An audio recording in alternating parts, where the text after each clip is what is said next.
Hi everyone, this is Anjaneyulu, faculty of GK and current affairs. Friends, మనం previous వీడియోలో reserve bank of India గురించి చూసాము. So భారతదేశంలో banking సెక్టర్ని మొత్తం ఎవరు నియంత్రణ చేస్తారంటే, ఎవరు కంట్రోల్లో ఉంటుందంటే రిజర్వ్ బ్యాంక్ ఆఫ్ ఇండియా కంట్రోల్లో ఉంటుంది. సో ఇక్కడ మనకి రీసెంట్గా కరెంట్ అఫైర్స్లో బ్యాంకుల విలీనం అనేది జరిగింది. సో ఆ బ్యాంకుల విలీనం అసలుకి అర్థం కావాలి అంటే, సో ఓవరాల్గా బ్యాంకింగ్ గురించి అసలు స్టార్టింగ్లో ఎన్ని బ్యాంకులు రీసెంట్గా ఏ బ్యాంకులో విలీనమైంది అనేది మీకు డీటెయిల్గా ఒకసారి చెప్తాను చూడండి. సో ఇక్కడంతా కూడా స్టేట్ బ్యాంక్ ఆఫ్ ఇండియా చారిత్రక పరిణామ క్రమం అనేది ఇచ్చాను. సో దీనికంటే ముందు మనకి 1969 నుంచి వద్దాం. సో 1969లో మనందరికీ తెలుసు, 1969లో జూలై 19న ఇందిరాగాంధీ 14 బ్యాంకుల్ని జాతీయకరణం చేసింది. సో ఫస్ట్ అసలు మీరు ఆ 14 బ్యాంకులు గుర్తుపెట్టుకోవాలి. 1969లో జూలై 19 14 బ్యాంకులు జాతీయకరణం చేసింది. 1969 ఇయర్ వచ్చినప్పుడు మీరు ఇంకా గుర్తుపెట్టుకోవాల్సిన పాయింట్స్ చాలా ఉంటాయి. ఇస్రో భారత అంతరిక్ష పరిశోధన సంస్థను ఏర్పాటు చేసింది కూడా 1969లోనే. 14 బ్యాంకుల్ని ఇందిరాగాంధీ ప్రభుత్వంలో 14 బ్యాంకుల్ని జాతీయకరణం చేసింది కూడా 1969లోనే. సో ఇండియాలోనే first nuclear power plant Tarapur nuclear power plant Maharashtra. So ఈ న్యూక్లియర్ పవర్ ప్లాంట్ని ఏర్పాటు చేసింది కూడా 1969లోనే. అదే 1969లో చంద్రుడి మీదకి వెళ్ళిన మొట్టమొదటి మానవుడు ఎవరంటే నీల్ ఆర్మ్స్ట్రాంగ్. ఈ నీల్ ఆర్మ్స్ట్రాంగ్ చంద్రుడి మీదకి వెళ్ళింది కూడా 1969లోనే.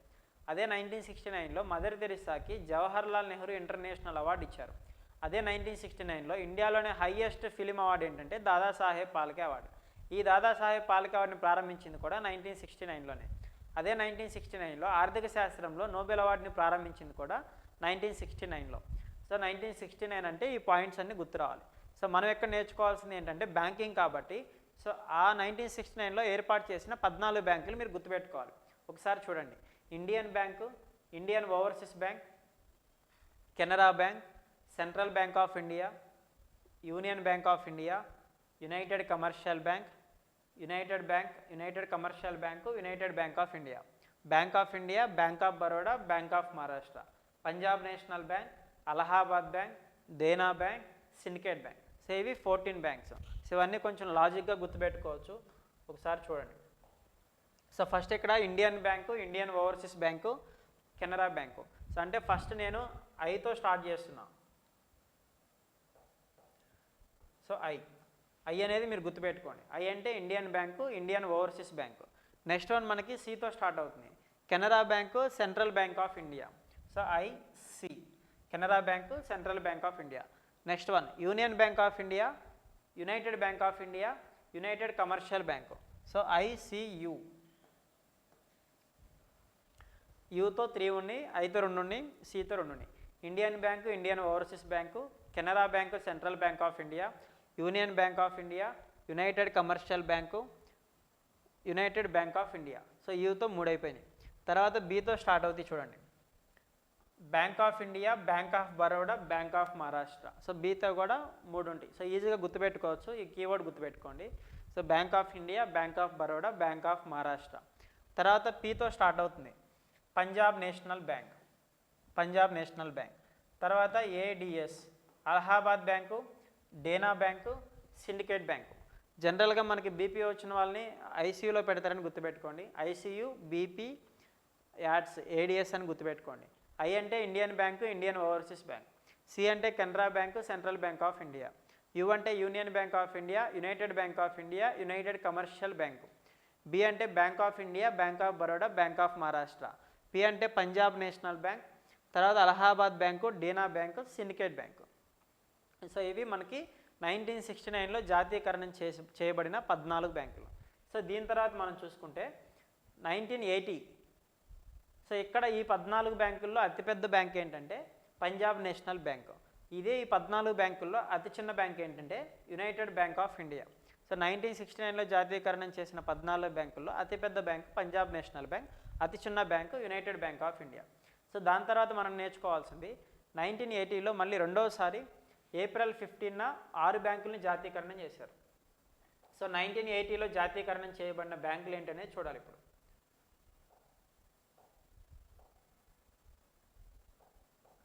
సో ఒకసారి చూడండి, 1980లో మనకి 6 బ్యాంకుల్ని జాతీయకరణం చేశారు. సో 6 బ్యాంకులు ఏంటి?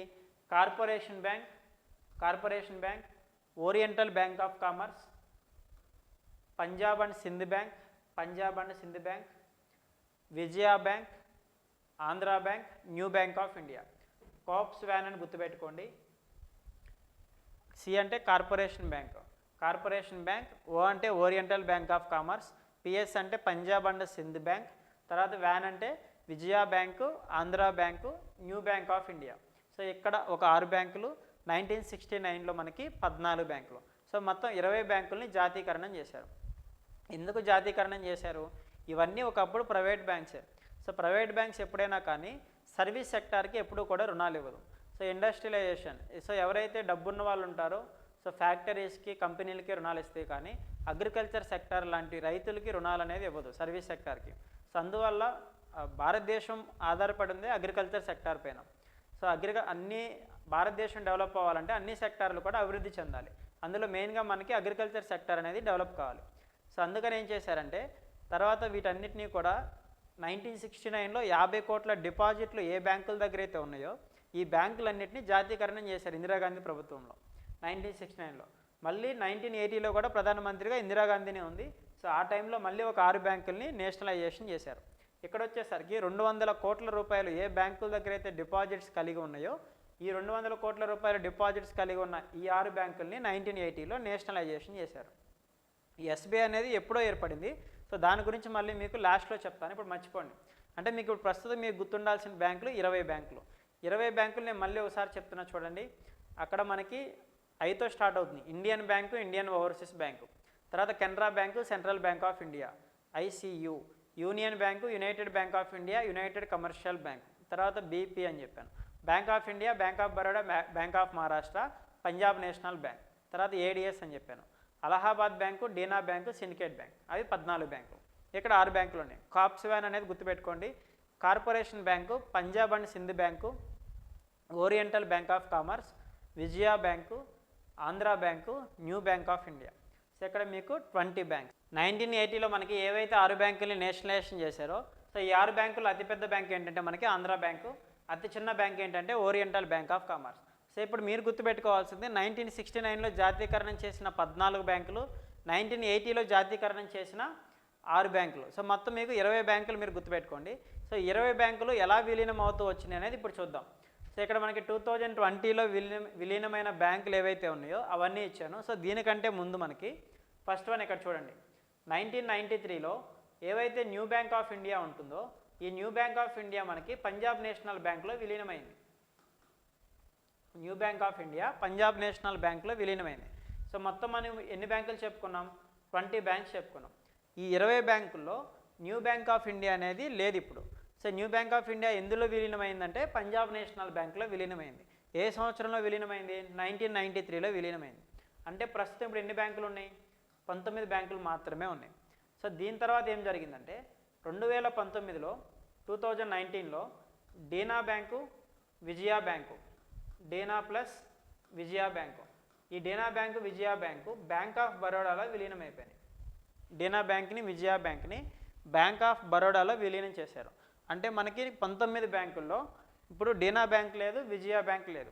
ఏ బ్యాంకులో విలీనమైందంటే బ్యాంక్ ఆఫ్ బరోడాలో విలీనమైంది. ఏ సంవత్సరంలో విలీనమైనాయి అంటే 2019లో వీటిని మెర్జ్ చేశారు. అంటే ఇప్పుడు 19 బ్యాంకుల్లో 2 బ్యాంకులు తీసేస్తే సో మనకు మిగిలేది 17 బ్యాంక్స్ మాత్రమే. అంటే 17 బ్యాంకులు ఉన్నాయి 2019కి. సో 17 బ్యాంకుల తర్వాత 2020వ సంవత్సరంలో విలీనమైన బ్యాంకులు సిండికేట్ బ్యాంక్ని కెనరా బ్యాంకులో విలీనం చేశారు. అలహాబాద్ బ్యాంక్ని ఇండియన్ బ్యాంకులో విలీనం చేశారు. సిండికేట్ బ్యాంక్ వచ్చేసరికి కెనరా బ్యాంకులో విలీనం అయిపోయింది. అదే అలహాబాద్ బ్యాంకు ఇండియన్ బ్యాంకులో విలీనమైంది. సో ఇక్కడ వచ్చేసరికి oriental bank of commerce OBC, United bank of India. So ఈ 2 బ్యాంకుల్ని మనకి పంజాబ్ నేషనల్ బ్యాంకులో విలీనం చేశారు. ఇక్కడ Andhra bank, corporation bank, union bank of ఇండియాలో విలీనం చేశారు. అంటే ఇక్కడ మనకి syndicate bank, Allahabad bank, oriental bank of commerce, united bank of India, Andhra bank, corporation bank. So ఈ 6 బ్యాంకుల్ని తీసుకొని వెళ్ళి ఈ 4 బ్యాంకుల్లో విలీనం చేశారు. అంటే ఇక్కడ ఏవైతే 17 బ్యాంకులు ఉన్నాయో 6 బ్యాంకులు తీసేస్తే మనకు మిగిలేది 11 బ్యాంకులు మాత్రమే. 17 బ్యాంకుల్లో 6 బ్యాంకులు 2020లో విలీనం అయిపోయినాయి. సో ప్రస్తుతం మనకి ఇక్కడ మిగిలిపోయింది ఎన్ని? 11 బ్యాంకులు ఉన్నాయి. ఆ 11 బ్యాంకులు plus state bank of India. So మొత్తం కలిపి 12 బ్యాంకులు ఉంటాయి. సో ప్రస్తుతం భారతదేశంలో ఉన్న పబ్లిక్ సెక్టర్ బ్యాంక్స్ ఏంటంటే 12 బ్యాంకులు. సో ఎస్బీఐ మీకు దాని గురించి నేను డీటెయిల్గా మళ్ళీ చెప్తాను. సో ఇక్కడ మీరు ఏవైతే ఇందాక 20 బ్యాంకులు 1969లో జాతీయకరణం చేసిన 14 బ్యాంకులు, 1980లో నేషనలైజ్ చేసిన 6 బ్యాంకుల్లో మీకు ఎస్బీఐ అనేది లేదు. సో వాటి గురించి మాత్రమే విలీనం ఏమేమైనాయి అనేది చెప్పాను. మళ్ళీ ఒకసారి చూడండి. 20 బ్యాంకుల్లో 1993లో న్యూ బ్యాంక్ ఆఫ్ ఇండియాని పంజాబ్ నేషనల్ బ్యాంకులో విలీనం చేశారు. సో 20లో ఒకటి పోతే 19 ఉంటాయి. 2019లో డేనా బ్యాంక్, విజయ బ్యాంక్ని బ్యాంక్ ఆఫ్ బరోడాలో విలీనం చేశారు. సో 19లో 2 తీసేస్తే 17 ఉంటాయి. అదే 2020లో ఇక్కడ 6 బ్యాంకులు, సిండికేట్ బ్యాంక్ని కెనరా బ్యాంకులో విలీనం చేశారు, అలహాబాద్ బ్యాంక్ని ఇండియన్ బ్యాంకులో విలీనం చేశారు, oriental bank of commerce, united bank of ఇండియాని పంజాబ్ నేషనల్ బ్యాంకులో విలీనం చేశారు, ఆంధ్ర బ్యాంకు, కార్పొరేషన్ బ్యాంక్ని యూనియన్ బ్యాంక్ ఆఫ్ ఇండియాలో విలీనం చేశారు. అంటే 17 బ్యాంకుల్లో 6 బ్యాంకులు తీసేస్తే 11 బ్యాంకులు. ఈ 11 బ్యాంకులు plus state bank of India, so మొత్తం కలిపి మనకి 12 బ్యాంకులు ఉంటాయి. సో ప్రస్తుతం ఉన్న 12 బ్యాంకులు ఏంటనే చూద్దాం. సో ఇక్కడ చూస్తే సో భారతదేశంలో ప్రస్తుతం ఉన్న జాతీయ బ్యాంకులు పబ్లిక్ సెక్టర్ బ్యాంక్స్ ఎన్ని ఉన్నాయంటే 12 బ్యాంకులు ఉన్నాయి. సో వీటికి మీరు ఎలా గుర్తుపెట్టుకోవాలి అంటే ఫస్ట్లో నేను ఏదైతే కోడ్ వర్డ్ చెప్పానో మీరు అదే గుర్తుపెట్టుకోండి. సో ఐసీయూ అనేది గుర్తుపెట్టుకోండి, ఐసీయూ బీపీ అనేది గుర్తుపెట్టుకోండి. ఐ అంటే Indian bank, Indian overseas bank. C అంటే Canara bank, central bank of India. So ఈ రెండు కూడా మీరు ఐ అని గుర్తుపెట్టుకోండి. Canara bank, central bank of India, ఈ రెండు సి అని గుర్తుపెట్టుకోండి. తర్వాత union bank of India, united commercial bank, so U అని గుర్తుపెట్టుకోండి. సో బి అంటే మనకి 3 వస్తాయి ఇక్కడ, bank of India, bank of Baroda, bank of Maharashtra. అదే పి అంటే 2 వస్తాయి మనకి ఇక్కడ, Punjab national bank, Punjab and Sindh bank. So లాస్ట్లో మనకి మిగిలిపోయింది state bank of India. So ఇవి ప్రస్తుతం భారతదేశంలో ఉన్న 12 public sector banks. So Indian bank ప్రధాన కార్యాలయం ఎక్కడ ఉంటుందంటే చెన్నైలో ఉంటుంది. సో మీ ఇక్కడ ఇండియన్తో స్టార్ట్ అయితే చెన్నై అని గుర్తుపెట్టుకోండి బ్లైండ్గా. సో మొత్తం ముందే 12 బ్యాంకులు, 12 బ్యాంకుల్లో ఇండియన్తో స్టార్ట్ అయ్యే బ్యాంకులు ఈ 2 మాత్రమే ఉంటాయి, Indian bank, Indian overseas bank. ఈ రెండింటి యొక్క ప్రధాన కార్యాలయం ఎక్కడుందంటే చెన్నైలో ఉంది. అదే కెనరా బ్యాంక్ ఎక్కడుందంటే బెంగళూరులో ఉంది. సెంట్రల్ బ్యాంక్ ఆఫ్ ఇండియా ప్రధాన కార్యాలయం ముంబైలో ఉంటుంది. స్టార్టింగ్లో ఇండియాతో స్టార్ట్ అయితే చెన్నై, ఇండియాతో ఎండ్ అయితే Mumbai. So central bank of India Mumbai, union bank of India Mumbai, state bank of India Mumbai. So ఇక్కడ చూడండి, ముంబై ఇండియాతో ఏ బ్యాంకులు అయితే స్టార్ట్ అవుతాయో వాటి ప్రధాన కార్యాలయం చెన్నై, ఇండియాతో ఏ బ్యాంకులు అయితే ఎండ్ అవుతాయో వాటి ప్రధాన కార్యాలయం ముంబై. సో దాని తర్వాత పంజాబ్తో స్టార్ట్ అయితే Punjab national bank, Punjab and Sindh bank ప్రధాన కార్యాలయం ఎక్కడంటే ఢిల్లీ. సో ఢిల్లీ అయిపోయింది, ముంబై అయిపోయింది, చెన్నై అయిపోయింది. సో కెనరా బ్యాంక్ యొక్క ప్రధాన కార్యాలయం ఎక్కడుందంటే బెంగళూరులో ఉంది. సో ముంబై ఇక్కడ అయిపోయింది. యునైటెడ్ కమర్షియల్ బ్యాంక్ ప్రధాన కార్యాలయం కోల్కతా. సో ఇక్కడ bank of India, bank of India వచ్చింది కాబట్టి ఎండింగ్లో ఇండియా వచ్చింది కాబట్టి ప్రధాన కార్యాలయం ముంబై. తర్వాత bank of Baroda. So bank of Baroda ప్రధాన కార్యాలయం ఏంటంటే వడోదర, గుజరాత్. తర్వాత బ్యాంక్ ఆఫ్ మహారాష్ట్ర వచ్చేసరికి పూణే. సో ఇవి మనకి 12 బ్యాంకులు, వాటి ప్రధాన కార్యాలయాలు. Indian bank Chennai, Indian overseas bank Chennai, Canara bank Bengaluru, central bank of India Mumbai, union bank of India Mumbai, United commercial bank Kolkata, bank of India Mumbai, bank of Baroda Vadodara, Gujarat, Punjab national bank Delhi, Punjab and Sindh bank Delhi, state bank of India Mumbai. So ఇవి మనకి 12 బ్యాంకులు. అంటే ఇప్పుడు మనం గుర్తుపెట్టుకుంది ఏంటి ఇక్కడ, 1969లో జాతీయకరణం చేసిన 20 బ్యాంకులు, 14 బ్యాంకులు, 1980లో జాతీయకరణం చేసిన 6 బ్యాంకులు, 20 బ్యాంకుల్లో 11 బ్యాంకులు ఎలా వచ్చినాయి, ఏ బ్యాంకులో విలీనమైంది, ఆ 11 బ్యాంకులు plus state bank of India మొత్తం 12 బ్యాంకులు. సో ప్రస్తుతం ఈ 12 బ్యాంకుల్లో అతిపెద్ద బ్యాంక్ ఏంటనే చూద్దాం. సో ఇక్కడ చూడండి, ప్రస్తుతం అతిపెద్ద ప్రభుత్వ రంగ బ్యాంక్ ఏంటంటే state bank of India, Punjab national bank. So 12 బ్యాంకుల్లో లార్జెస్ట్ పబ్లిక్ సెక్టర్ బ్యాంక్ వచ్చేసరికి state bank of India. State bank of India తర్వాత మనకి పంజాబ్ నేషనల్ బ్యాంక్ ఉంటుంది. అదే భారతదేశంలో స్థాపించిన మొదటి వాణిజ్య బ్యాంక్ ఏంటంటే బ్యాంక్ ఆఫ్ హిందుస్థాన్. సో ఇండియాలో స్థాపించిన మొదటి వాణిజ్య bank bank of Hindustan. So దీన్ని 1770 సంవత్సరంలో కోల్కతాలో స్థాపించారు. భారతీయ యాజమాన్యంతో స్థాపించబడిన మొట్టమొదటి బ్యాంక్ ఏంటంటే Awadh commercial bank. Awadh commercial బ్యాంక్ని ఎప్పుడు ఏర్పాటు చేశారంటే 1881లో స్టార్ట్ చేశారు. ప్రపంచంలోనే మొట్టమొదటి వాణిజ్య బ్యాంక్ ఏంటంటే బ్యాంక్ ఆఫ్ వెనిస్. సో ఇది ఇటలీలో ఉంటుంది. భారతదేశానికి బ్యాంకింగ్ వ్యవస్థను పరిచయం చేసింది ఆంగ్లేయులు, బ్రిటిష్ వాళ్ళు. ప్రస్తుతం ఉన్న భారతీయ బ్యాంకుల్లో పురాతనమైనది ఏంటంటే అలహాబాద్ బ్యాంకు. సో అతి పురాతనమైన బ్యాంక్ ఏంటంటే అలహాబాద్ బ్యాంకు. సో దీని తర్వాత చూసుకుంటే మనకి ఇప్పుడు స్టేట్ బ్యాంక్ ఆఫ్ ఇండియా గురించి చూద్దాం.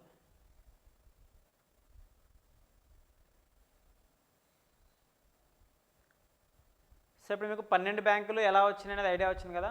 సో ఇప్పుడు స్టేట్ బ్యాంక్ ఆఫ్ ఇండియా అసలు ఎలా ఏర్పడిందో చూద్దాం.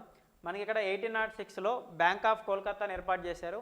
1840 bank of Mumbai, 1843 bank of Madras. So British వాళ్ళు మనల్ని పరిపాలించే సమయంలో మనకి ఏవైతే వాళ్ళ ప్రధాన స్థావరాలు ఏవైతే ముంబై, సో వెస్ట్లో మనకి ముంబై ఉంటుంది, ఈస్ట్లో కోల్కతా ఉంటుంది, సౌత్లో మద్రాస్. సో ఇప్పుడు దాన్ని చెన్నై అని పిలుస్తాం. సో ఈ 3 ప్రాంతాల్లో 3 బ్యాంకులను ఏర్పాటు చేశారు. సో ఈ 3 బ్యాంకులు అనుకున్నంత వాళ్ళు అనుకున్న రీతిలో ఇవి పని చేయలేదు కాబట్టి సో ఈ తర్వాత ఈ 3 బ్యాంకులను విలీనం చేసి 1921లో ఇంపీరియల్ బ్యాంక్ ఆఫ్ ఇండియాగా పేరు మార్చారు. సో ఇంపీరియల్ బ్యాంక్ ఆఫ్ ఇండియాగా పేరు మార్చారు. ఆ ఇంపీరియల్ బ్యాంక్ ఆఫ్ ఇండియాని జాతీయకరణం చేస్తూ 1955లో స్టేట్ బ్యాంక్ ఆఫ్ ఇండియాగా పేరు మార్చారు. ఓకేనా, స్టేట్ బ్యాంక్ ఆఫ్ ఇండియాగా పేరు మార్చారు. అంటే ఇప్పుడు స్టేట్ బ్యాంక్ ఆఫ్ ఇండియా పాత పేరు ఏంటి? Imperial bank of India. Imperial bank of India ఎన్ని బ్యాంకులను విలీనం చేసి ఏర్పాటు చేశారు? 3 బ్యాంకులు. 3 బ్యాంకులు ఏంటి? Bank of Kolkata, bank of India, bank of Madras, bank of Mumbai. So దీని తర్వాత 1959లో ఎప్పుడైతే మనకి ఎస్బీఐ 1955లో ఏర్పడిందో తర్వాత 1959లో ఎస్బీఐ అసోసియేషన్ యాక్ట్ ప్రకారం ఒక 8 అనుబంధ బ్యాంకులను ఏర్పాటు చేసింది. ఆ 8 అనుబంధ బ్యాంకులు ఏంటి? బ్యాంక్ ఆఫ్ బికనూర్ ఒకటి, బ్యాంక్ ఆఫ్ జైపూర్ ఒకటి, bank of Saurashtra, bank of Indore, bank of Hyderabad, bank of Patiala, bank of Travancore, తర్వాత బ్యాంక్ ఆఫ్ మైసూర్ ఉంటుంది. సో బికనూర్ అండ్ జైపూర్, సౌరాష్ట్ర, ఇండోర్, హైదరాబాద్, పటియాలా, తర్వాత bank of Travancore, bank of Mysore. So 8 బ్యాంకుల్ని కూడా ఎస్బీఐ అనేది ఏర్పాటు చేసింది. So state bank of Bikaner వచ్చేసరికి రాజస్థాన్, అప్పుడు ప్రధాన కార్యాలయం. స్టేట్ బ్యాంక్ ఆఫ్ జైపూర్ వచ్చేసరికి రాజస్థాన్, తర్వాత state bank of Saurashtra Gujarat, state bank of Indore Madhya Pradesh, state bank of Hyderabad Telangana, state bank of Patiala Punjab, state bank of Travancore Kerala. So దీని తర్వాత మనకి స్టేట్ బ్యాంక్ ఆఫ్ మైసూర్ ఉంటుంది. స్టేట్ బ్యాంక్ ఆఫ్ మైసూర్ వచ్చేసరికి కర్ణాటక. సో ఈ 8 బ్యాంకుల్లో మనకి అతిపెద్ద బ్యాంక్ చూసుకుంటే స్టేట్ బ్యాంక్ ఆఫ్ హైదరాబాద్, అదే అతి చిన్న బ్యాంక్ తీసుకుంటే state bank of Saurashtra. So దీని తర్వాత ఏం జరిగిందంటే 1963లో ఏవైతే state bank of Bikaner, state bank of Jaipur ఉన్నాయో సో ఈ 2 బ్యాంకుల్ని విలీనం చేసి state bank of Bikaner and జైపూర్గా పేరు మార్చారు.